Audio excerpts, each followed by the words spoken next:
offensive Go driven by Python.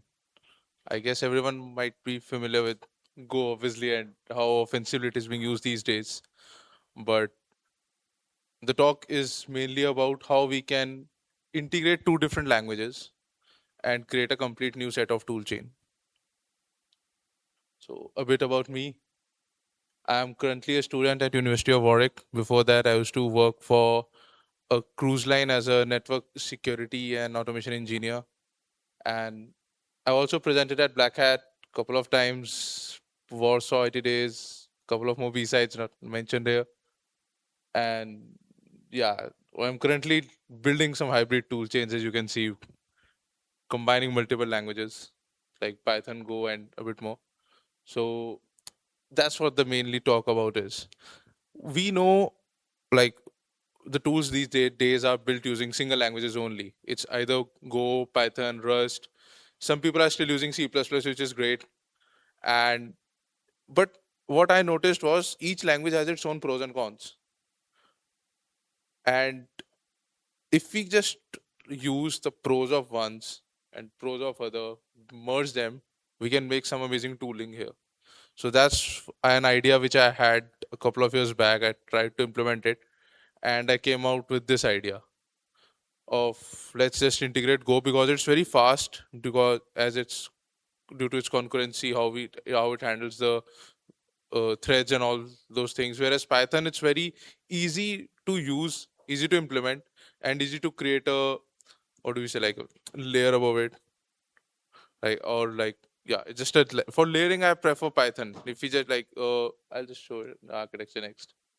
So here's the key thing: why hybrid the case against pure Python? Python alone, it has the GIL limits, which limits the true concurrency, right? Interpreting right the movement, right? And then large scale scanning becomes sluggish in that binaries know every machine needs Python. We cannot easily create memory binaries in that. Memory overhead is a lot because we know Python code first gets interpreted into C code and then it gets executed. So we need Python installed.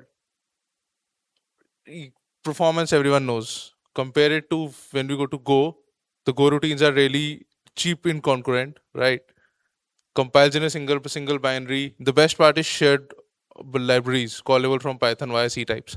That was the key thing around building this whole tool chain, because we have two different languages. I'm not using any kind of APIs here or all those things to make them talk. Instead of that, I'm compiling the whole code into a shared library object and then using that object via Python. So Python creates a layer above the Go code where integrating it with other tools becomes very easier, because we know in Python we can just quickly set up a Flask server or a Django server, host APIs, get the information if we need. It hardly takes 5-10 minutes for anyone who is even a beginner in Python. Whereas in Go, it's a lot of difference when you come to coding, and Go has its own restrictions. And even in Go, if the code is not much memory intensive, the it doesn't even get compiled. You get such errors that you have an extra variable, you're also using extra memory, where Python doesn't care about these things. It makes performance way different. Yes, low memory footprint, that was just I was just talking about it. And it's very fast. If you just compare it with Python, it's extremely fast. So that was the architecture overview and the layering I was talking about. So that's what Python does. It orchestrates, it has the CLI interface, it's a C type bridge, we have session, output, everything. And from a user perspective, if you just see, it's a Python tool. Under the hood, Python is just a polite front end rather than some impolite Go code. So another thing about this tooling or such kind of tooling is makes the tool a bit more stealth, because in the detection section when we notice, it was just a Python script running around.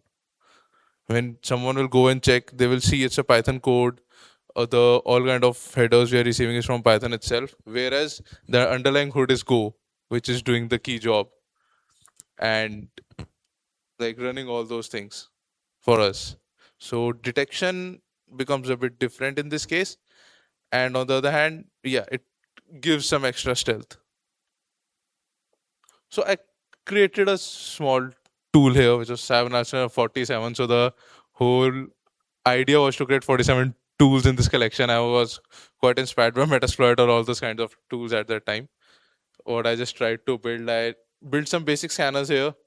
As you can see, miners, exploitative search. Some of them are still start because they are still under development. And honestly, I got a bit lazy after a while. Once I finished the auto scan or the auto test workflow, so I didn't got a chance to finish the tool that much. So that's how Python talks to Go. We write a Go module, like say it's a normal scanner miner in Go, and export the functions via C style headers. That's very important here. Once we export, once we export the headers, we compile it to a share object file. That's a simple command, and it produces a shared object C header. When we can just simply load it in Python using the C types library, Python loads the binary at runtime. So every time we are running it, the binary is being run. It's being loaded.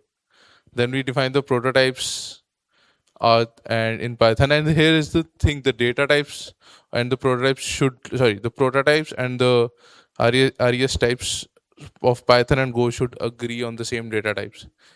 In Go, we know string usually goes as a character array, whereas in Python it's just a string. So we need to ensure that when we are passing the data, it is going as a character array. Any kind of such data type, small difference will break the code. And call and capture, the last one. Python calls the function, Go executes, as I was just saying, and output goes back to the CLI, and basically it's Python again handling the output. So the whole idea about this was not just going through writing normal basic codes on Go, calling it via Python. It was to automate the whole task of pen testing. Not using AI because I was not familiar with AI. I'm still not much familiar with AI, but yes. So what this whole module does is, and it does via talking between Go and Python. It first go and runs a normal port scan, just right like any other pen test. We just go for a port scan first. We start to ID every service we have, and let's say it finds a HTTP service running. It will just simply run the any HTTP related modules like directory scanning. If it finds a host name, it will start looking for vhosts, subdomains automatically at the back. So it will start run one more process in Go, and it will go in the background. Where if we just do this in Python only, it will be very bit difficult because Python implements those mutex locks on every function. So concurrency becomes a bit difficult. Whereas in Go, backgrounding such task is way easier and way fast. What happens then is then it starts to auto enumerate. What I was just saying is, whenever a service is found, it starts to look for it, and it keeps on forwarding the results.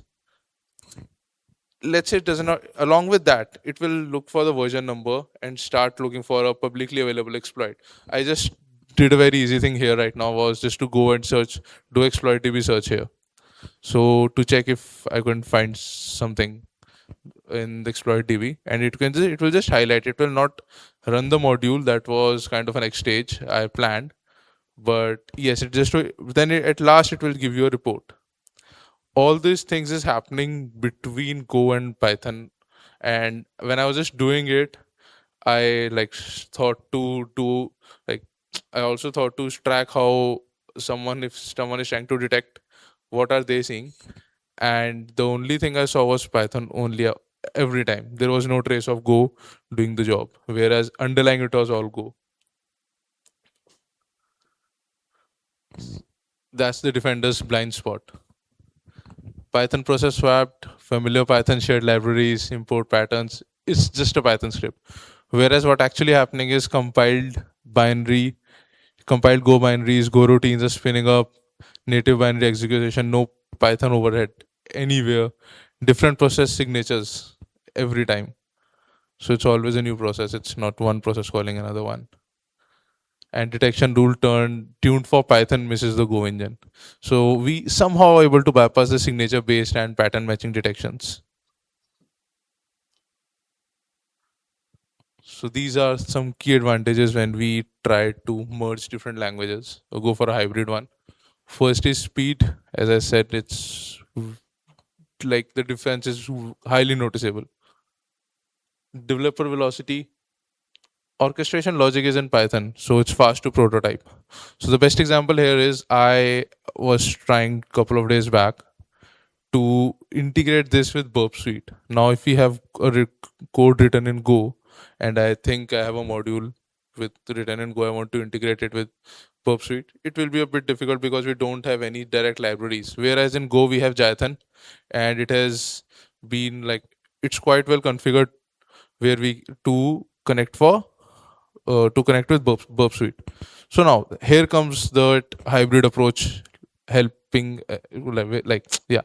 So this is where that hybrid approach comes in very handy or has a helping hand, that we have the whole code written and everything. All we need is to just write another wrapper in Python, which can easily get connected to Burp Suite. So it makes integrating with other tools easier when we know that one language is doing this thing better, another can do that better. So integrating and making that hybrid becomes way better. Stealth is a bonus, as I just explained. Modularity, yes. So every Go module is a self-contained file, so we can just easily update those modules, and we don't need to touch the Python code every time because it's just a layer. Scalability, again, it's easier to scale. And extensibility, I was just talking about how we can just easily create some plug and play modules. Yes, some lesson learns and some trade-offs. So when I was working this, the first thing and very important thing was data type marshalling. If you just mess up the data types, the whole code will break. So when we write such code, we need to ensure this, because in Python we can easily play with data types, but in Go or other such languages we can't. Building pipelines, Go build is really fast. Yeah, but now you have to maintain two code bases for your sanity, kind of. Debugging, Go panics are descriptive. Yes, if the Go is throwing any kind of error, it gives very good description about those things. And as I said, it's quite memory safe as well. So memory related errors are very much described. Cross languages stack traces are a bit very creative when you have to debug two languages at once. That's a trade off there. Distribution is very easy. We just need to share one library, but we need to compile it for each target or OS at times.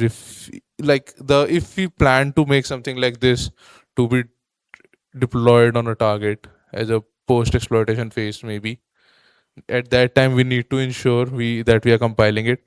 But the idea here was that we will be putting it on the attacker machine itself. So when we are doing it, it saves the time there. Team onboarding Python layer is just approachable for most of the security folks. Everyone here write POCs in Python most of the time. Go does require some knowledge, which not everyone is not working on it yet. So about that tool, what's coming up next is I'm coming back to work on this tool.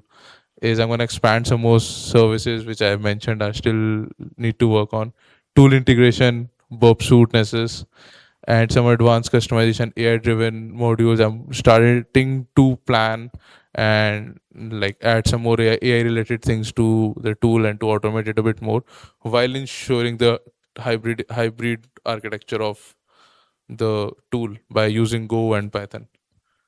Open source contribution. Yes, the tool is anyway public, so if someone wants to check out, can. So 747, that's the GitHub link to check. And I guess it was a very short one. Any questions?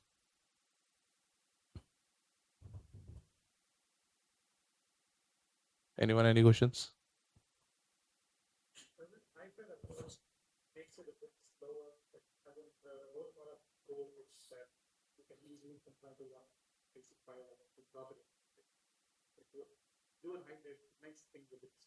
The development part could be slower, but on that